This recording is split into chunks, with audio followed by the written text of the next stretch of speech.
All right, so we are Momentary, and this is a tale of an epic journey into the unknown worlds of IIIF and the Eastern Mountains of Kentucky. So it all started with this problem that we have today, where AV media is just really hard to navigate, and the longer the media, the harder that is.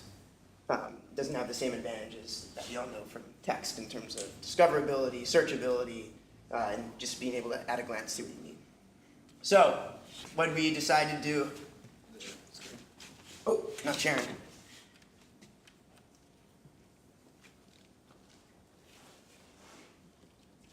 There we go.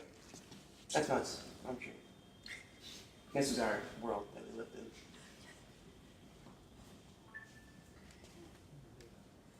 Something about that slide. The present is broken. Is that the mentor? Or? Lorian,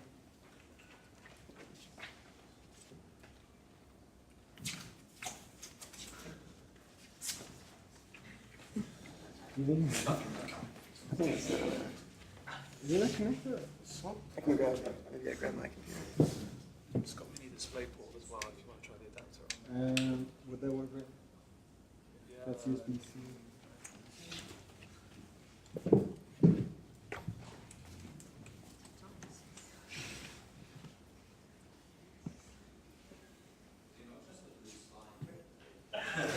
There's nothing particularly sketchy on this slide. Can we put this little image here in the corner? We need to add this as a slide. It's part of our struggle. Just that slide. Okay. Don't like the slide. Just that slide. What was that slide? We will never know. Yeah. I'll swap it really quick. Okay.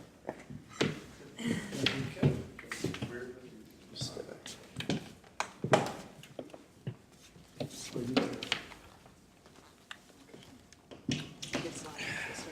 right. It's a very nice slide. It's totally worth the wait. Put a lot of effort into this. Cool. Hopefully my computer will not go crazy. Oh boy. Yep.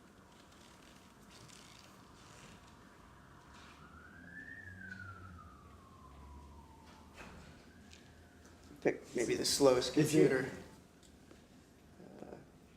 Or maybe I just have too many tabs. Because that's not it either. So many tabs. Almost. Almost there.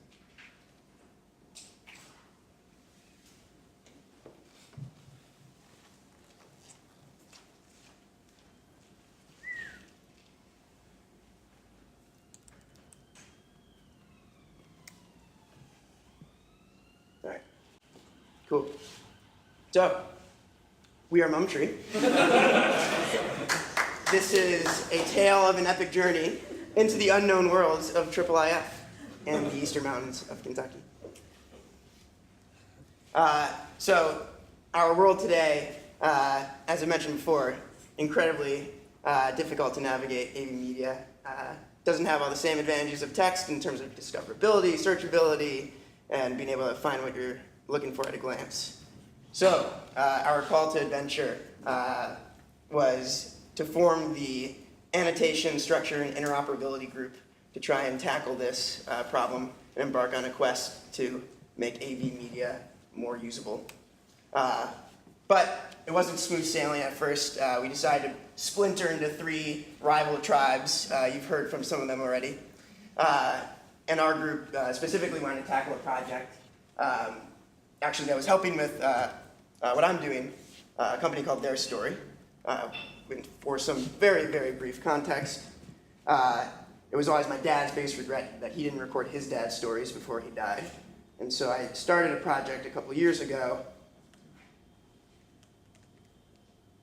That's not going to be useful. Recording my parents, telling their life stories, reflecting on their legacy, and then build a website to make it easier for other people to do the same. So it kind of looks something like this, where you can see the live videos there. But back to our story. So we decided to try and turn one of those videos, and specifically one of the stories that my mom had, into something that was more accessible. So, the heroes assembled. We have Ed, the triple IF wizard. We have Philo, the web developer maven. Elena, the UX designer and heroine, and me, the hobbit and CEO of their story. So crossing the threshold, kind of our first real challenge was when I tried to just show the video in my mom's story, which is in the context of a 30-minute conversation, and to pick it out, we had to scrub through, and it just took forever to find. So the first task we had was just to be able to segment the video so that a user could easily just navigate based on the information they're looking for. But there are other trials along the way, so I'll let Ed and Philo talk a little bit about IIIF and what we did there, and Elena on our UI considerations. Switch. Yeah, that's good. That's swap. Here we go. Yeah.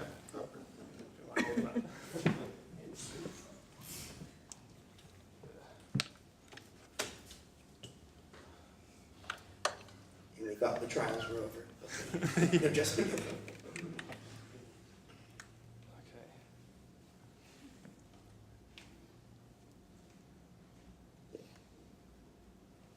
Okay.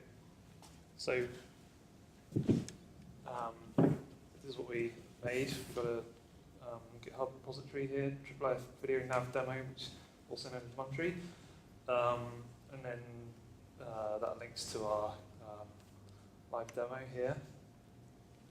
So what we've got here is a regular sort of video tag and some UX designed by our team. And we have a tree component.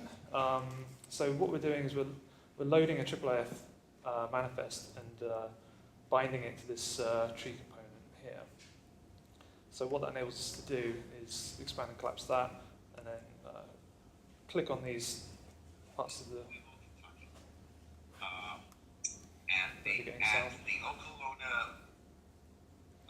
so we can hear the first time skier story. I guess I was called the staff psychologist. Or we can go on Kentucky. This story occurred in my first job out of Here's college. Zach's mum's story about the night in Kentucky, and then click on that. We can hear a story from Zach. You both are always asking, have you met anyone? Any nice Jewish girls? So what's happening here? We have some, this is our IIIF manifest, it's just a JSON file. It has a label, story session 1, dad, mom, etc. And then in our items here we've got a canvas, as explained by Tom earlier. This is our kind of abstract space that we're annotating things onto, content onto. So in our items here we've got our annotation, and it's really simple. It's our annotation data model. So we've got a our MP4 file here, and our target is here, this part. And the target is the canvas itself, and you address it by its URL. So everything in your manifest has an ID, which is a URL. So it knows that I've got one canvas, I'm annotating an MP4 onto that canvas. And the canvas has a duration as well, which is the kind of entire length in seconds. And what that allows us to do down here in structures, we have this concept of ranges. So annotations are for content, ranges are for sort of imposing a kind of overlaying a structure onto it. So we have a kind of a root range here, which is story session 1. This is what you're seeing in this tree here. And then if we expand items, we've got sub-ranges. And these look the same. They've got an ID, which is a URL. And we can also add metadata to those. I'll come on to that shortly. But each of those has a label. So first time skier, you can see there. And you can see the item of this range is itself a canvas, which is the URL ID of the canvas that we're targeting. except it has on the end of something called a fragment selector. So it's just like a regular URL. You've got a hash parameter, and time equals, starts at 151 seconds, it ends at 768 seconds. And that's how we're able to click on this and know where it starts. So I mentioned the metadata part, just to test that it worked in other, and the whole point of TripleF is that it's interoperable. It should work in any client. So this is the British Library's Universal Viewer, and just to check it works in there too, click on the menu here, Well, probably mine is stored.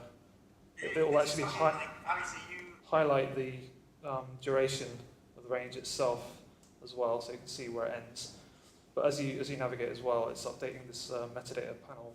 So that metadata is also coming from the manifest, and you can see as you move between each section, it's updating.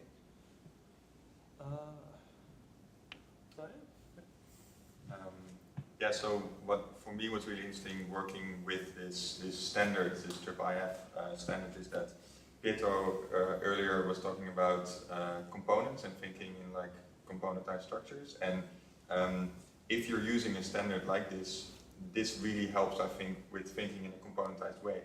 So now people could start building UI components, for example, that expect a certain specification of this kind of TripleIF JSON, and that makes it very reusable. So I think that's interesting as a takeaway that I took out of that. So yeah, just I mean, the tree we're using here is the same tree component that you get in the Universal Viewer. So it's got, you know, it's great to have reusable components for sure. Okay.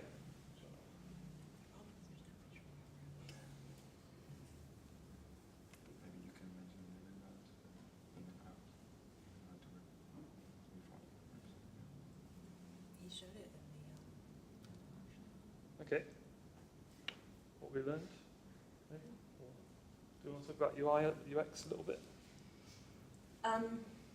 Yeah, do you want to bring the demo up? Because that might help, since we didn't actually get to the UI part. But basically we were looking at color coordinating these in and out entry points on the timeline so that people could see a highlighted cue of where they are and which story they're listening to, and to link it up to the participants. So we would match the colors from mom's story with a colored pattern on the timeline to show where they are, which I think you can see in the other demo, because that's highlighting the time codes, right, on the other player. Yep. But we didn't actually get around to building that because we ran out of time. So these bits. But you can see here, this is how it would look.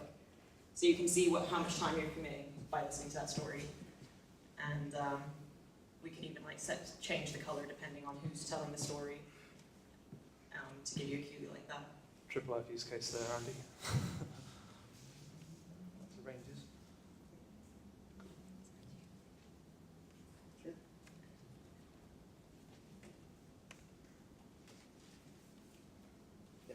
I think probably just in closing, like one final thing for future direction is make it.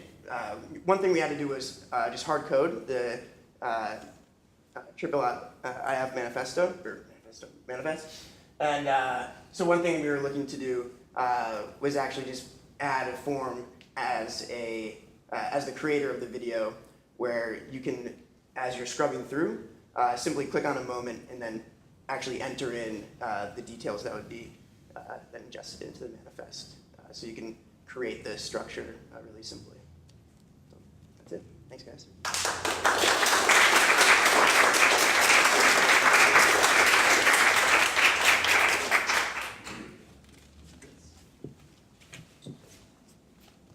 I already came over and like nerded out over your talk anyway, but as you know, I'm addicted to Ancestry.com at the moment. Yeah. And I think that having, this is a common Lena question, I think, is having the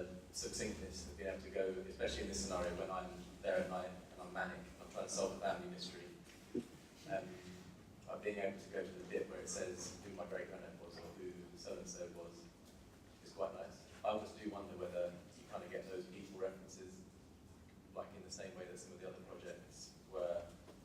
Again, I'm completely buzzing now who's which, but was linking the external people that aren't in the video but are mentioned is quite would be very useful as well.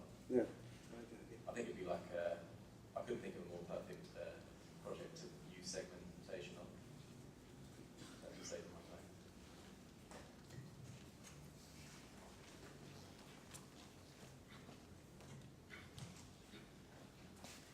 Any other questions or comments?